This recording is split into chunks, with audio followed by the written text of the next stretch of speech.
वो बुद्धाय दोस्तों, कपिल वस्तु के पास एक शांत वन में सुबह का समय था।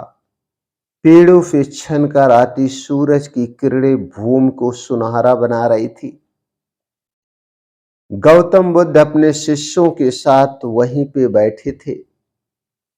तभी एक शिष्य ने प्रश्न किया, भगवान, संसार में सबसे खतरनाक दुश्मन कौन होता है?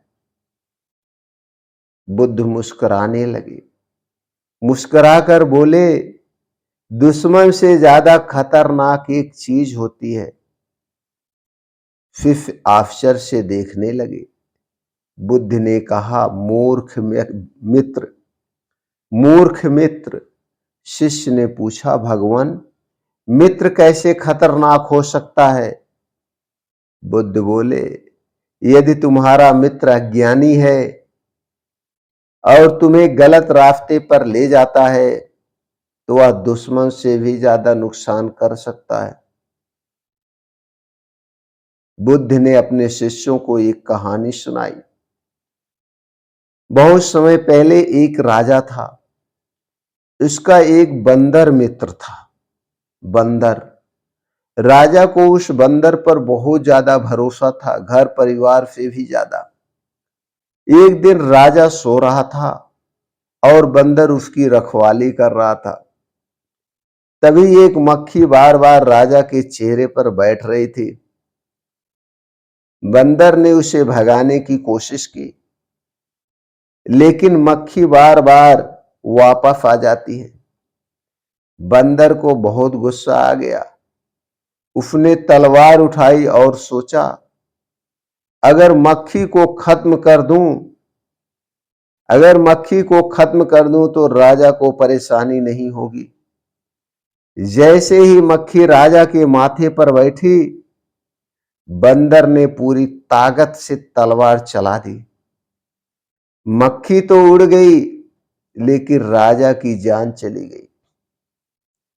बुद्ध के शिष्यों ने फिर कहा, देखो, वह बंदर राजा का दुश्मन नहीं था, वह उसका मित्र था। लेकिन उसकी मूर्खता ने राजा का जीवन समाप्त कर दिया। बुद्ध बोले, इसीलिए याद रखो, बुद्धिमान दुश्मन से भी डरने की जरूरत नहीं है। बुद्धिमान दुश्मन से डरने की जरूरत नहीं है, लेकिन मूर्ख मित्र से हमेशा सावधान रहो, क्योंकि मूर्ख मित्र अच्छा सोचते हुए भी तुम्हें विनाश की ओर ले जा सकता है। शिष्य बुद्ध की बात सुनकर गहरे चिंता में डूब गए। गहरे चिंतन में एकदम डूब गए। उस दिन उन्हें समझ में आया कि सच्चा मित्र वही है जो तुम्हें सही रास्ते पर ले जाए। अगर आप चाहते हैं इसी तरह से भगवान गौतम बुद्ध की और उपदेश आप तक पहुंचते रहें, तो चैनल को सब्सक्राइब करें और इस उपदेश को हर घर तक, हर लोगों तक शेयर करें, जिससे उनके भी जीवन में कोई कष्ट ना आए। नमो बुद्धाय। फिर मिलते हैं अगले एपिसोड में।